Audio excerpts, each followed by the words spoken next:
Assalamualaikum warahmatullahi wabarakatuh.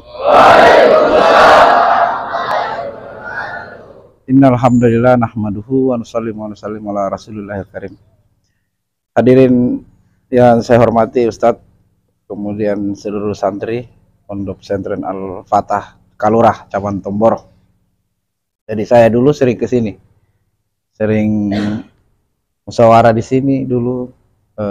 Pernah istimewa kayaknya dulu di sini, pernah istimewa dulu di sini, Seposo dan Ampana waktu itu ramai. Jadi kita bersyukur karena Allah Subhanahu Wa Taala, kita dalam keadaan ketaatan kepada Allah Subhanahu Wa Taala. Hari ini kita setiap saat dalam keadaan ketaatan kepada Allah Subhanahu Wa Taala, karena bukti cinta Allah Subhanahu Wa Taala itu terhadap seorang hamba apabila dia disebutkan dalam perkara-perkara agama.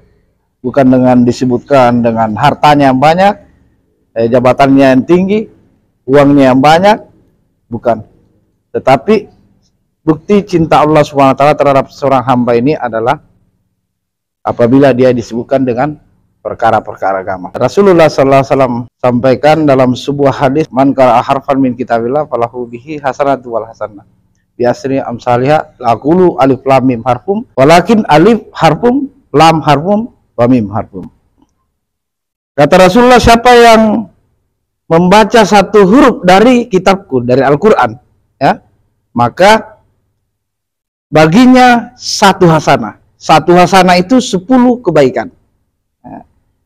Aku tidak mengatakan alif lam mim satu huruf, melainkan alif satu huruf, lam satu huruf, dan mim satu huruf. Nah, jadi kalau kita baca alif lam mim, kita dapatkan 3 hasanah dikali 10 kebaikan, berarti kita mendapatkan 30 kebaikan.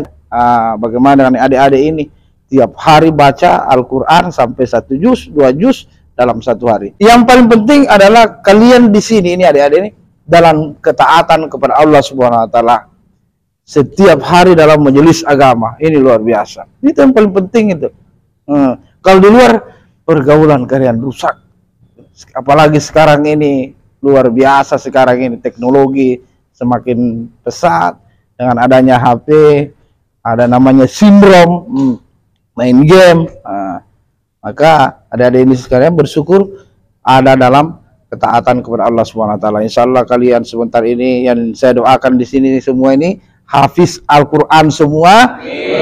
Akan hadir dari sini semua ini pemimpin-pemimpin negara nanti di sini.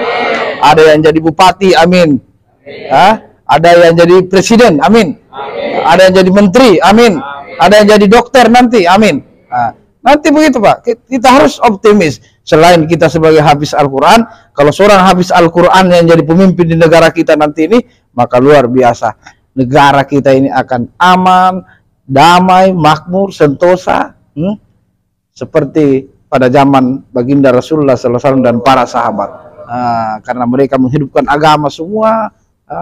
Maka contoh di zaman Umar bin Abdul Aziz, seorang cucu dari Umar bin Khattab ini, ketika zaman kepemimpinan beliau itu, karena taat kepada Allah SWT, orang beriman semua, zaman keemasan Islam saat itu, maka domba dengan harimau dengan domba dengan kambing itu makan berjamaah. Itu. Jadi terpengaruh semua ini. Kalau banyak orang taat kepada Allah Subhanahu Wa Taala, maka seluruh alam ini akan berhikmat kepada kita. Gitu. Akan berhikmat kepada kita. Semuanya akan berhikmat. Kalau kita bagus, taat semua kepada Allah Subhanahu Wa Taala, maka semua akan berhikmat kepada kita.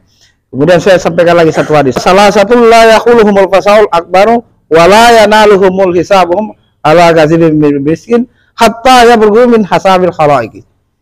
Bahwa ada 3 golongan yang nanti tidak akan merasakan ketakutan nanti. Ini hadisnya ada di Fadil Amal yang biasa kita baca. Tidak akan merasakan ketakutan nanti di akhirat pada saat semua orang ketakutan. Saat itu semua orang ketakutan. Dia 3 golongan ini tidak akan merasa ketakutan dan dia akan berada di atas tumpukan kasturi. Tidak dihisab. Yang pertama, rajulun qara'al qur'ani tigai wajhillahi wa amma qaman wa hum bihi rad. Yang pertama, seorang laki-laki yang membaca Al-Qur'an atau menghafal Al-Qur'an ikhlas karena Allah. ikhlas karena Allah ya. Kemudian dia mengimami suatu kaum dan kaum yang dia imami itu ridho kepada dia. Nah, gitu. Jadi seorang laki-laki yang menghafal Al-Quran,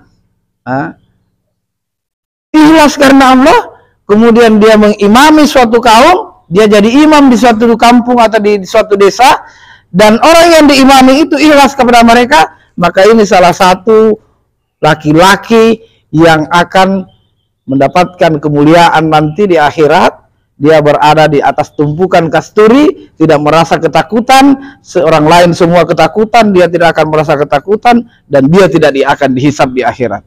Nah, insyaallah semua bisa hafal Al-Quran nanti. Ini Pak, jaminan dari Allah Subhanahu Wa Taala bahwa orang-orang yang menghafal Al-Quran ini akan merasa keamanan nanti di akhirat. Yang kedua, seorang laki-laki wadai, seorang laki-laki yang mengajak orang lain sholat semata-mata mencari ridho Allah Subhanahu Wa Taala. Itu yang pertama tadi seorang penghafal Al-Quran, yang kedua seorang dai.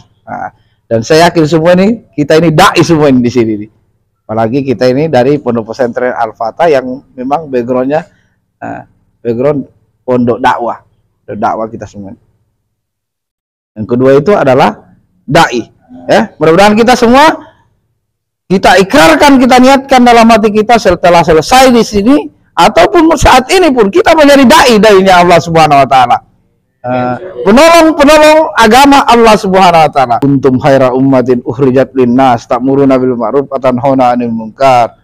Banyak sekali. Wan asal qala mimman da'a ila Allah wa amila salihah wa kana innani minal muslimin. Saya rasa semua hafal semua dalil-dalil tentang dai. Nah, yang ketiga tadi yang akan mendapatkan kesenangan nanti di akhirat nanti yang tidak akan dihisap adalah seorang laki-laki yang menjaga hubungannya antara dia dengan atasannya atau tuannya dan hubungannya dengan bawahannya gitu. Jadi kita sebagai seorang laki-laki senantiasa menjaga hubungan baik antara kita dengan atasan kita, dengan ustadz kita, dengan siapapun kita, atau dengan orang tua kita, juga dengan bawahan kita nanti. Kalau kita sudah besar, punya anak, punya keluarga, punya bawahan, maka kita menjaga daripada hubungan baik kita. Nah, ini kita semua termasuk dalam kategori hadis ini. Gitu. Dalam kategori hadis ini yang akan mendapatkan kemenangan nanti di akhirat. Maka adik-adik sekalian, kemudian kami membawa pesan juga dari pimpinan kami ini, mari kita senantiasa meningkatkan juga kecintaan kita kepada negara kita, Kesatuan Republik Indonesia. Karena negara Kesatuan Republik Indonesia ini didapatkan kemerdekaan, dan sebentar lagi tanggal berapa kemerdekaan Indonesia? Hari Rabu nanti. Jadi saya bawa bendera stad, ada bendera nanti saya bawa, minta tolong dipancungkan di depan, biar cuma satu ada, nanti saya kasih bendera.